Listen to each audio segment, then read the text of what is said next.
I want to clear up some things about Sully's gameplay. A lot of people are saying he did better pre-merge than he did merge.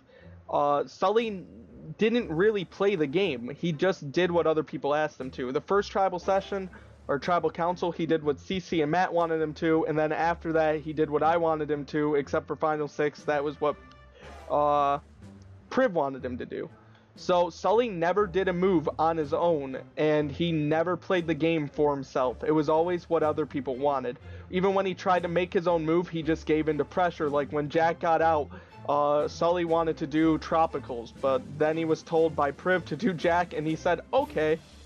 I didn't vote Jack that tribal council. I've mentioned it in the earlier video where I just didn't vote Jack. But if I go into our final three chat, and I'll hit enter and go to Jack's chat. Yeah, he voted Jack. He voted Jack. And then he was trying to say Jack voted Trop, which is true. Now, another thing people say is that Sully had a good social game, and that's sort of annoying because that...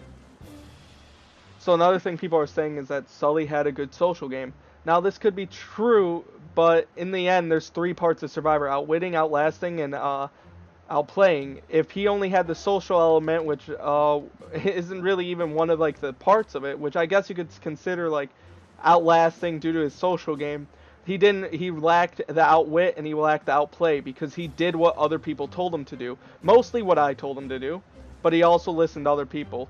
As I mentioned, he just voted out Jack because he was told to, and he did Zub because he was told to. He didn't make moves on his own, and even in the earlier part, he voted Light because he was told to. He was a big reason that I was able to go far was because I used him as like a sheep. I hate that term, but that's what he was this season, was a sheep to me. And I didn't really feel a need to like mention it in my tribal final speech thing, because I just thought it was clear that Sully wasn't playing the game, and that's why my speech was more focused on James, because I thought James had a better chance than Sully did. But if that's the thing, if it's between me and Sully now, I still really want to win. I hope this video could at least show that he wasn't playing the game, so the whole argument that he had a better pre-merge game and that no one really knew, it's not true. He didn't have a pre-merge game. He played other people's pre-merge games, and that's all he did this season. But yeah, that's just what I wanted to clear up. I don't know how he became a contender to win, but I guess that's happening.